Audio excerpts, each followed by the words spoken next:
Hello and welcome back, pilots. It's Plasma 1945, and we're on the Cold War Germany map in the Mig-29. Now, this Mig-29S has a loadout of two R-73s for short range, a 27R, a 27T for medium range air-to-air, as well as a pair of HARMs. That's one of the things on the Contention server is your MiGs actually have air-to-ground capability using the HARM missiles, inspired by recent events.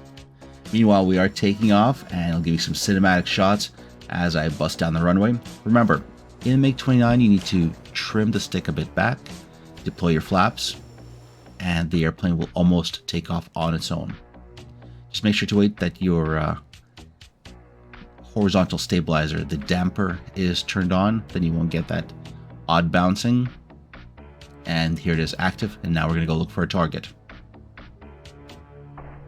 The Contention EWR report will show up in the top right hand corner and identify potential targets as well as their range and their aspect towards you.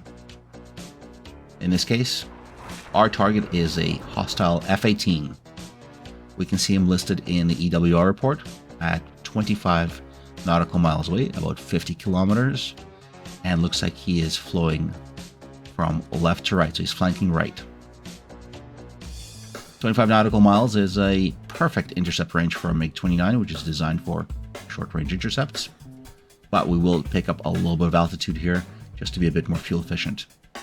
As I chase down the hostile, make sure you guys leave a thumbs up, a like on this video, leave a comment. YouTube loves it when you do. For example, are you planning to get the Mig-29 module once that's released? Looking pretty fancy here in this cockpit view, and here is the map.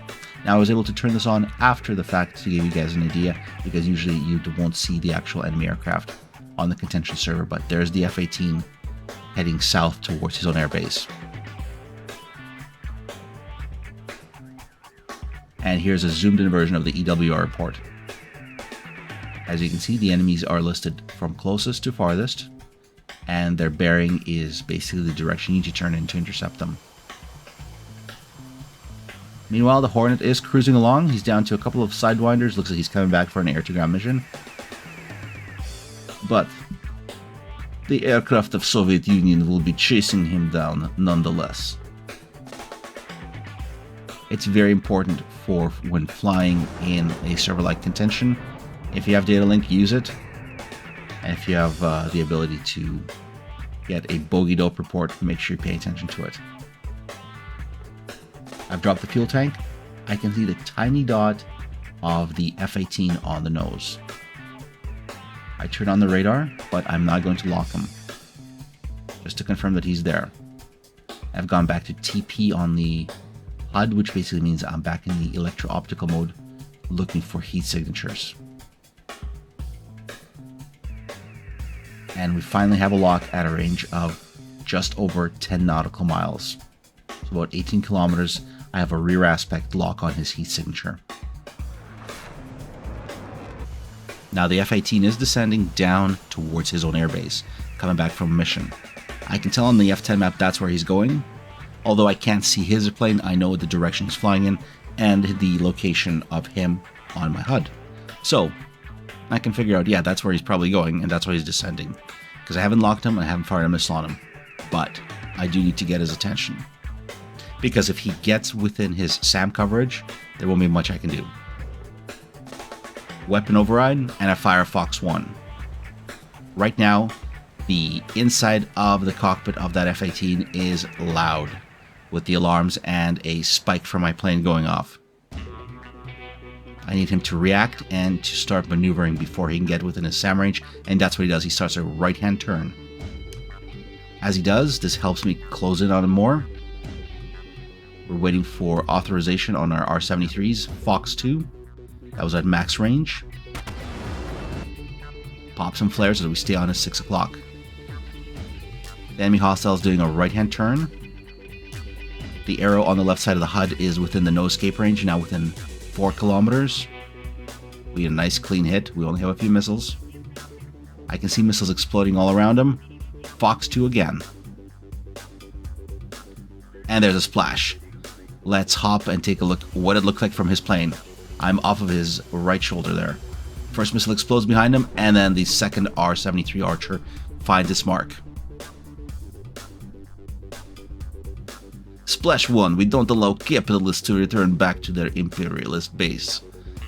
And the Mig-29 now extends away.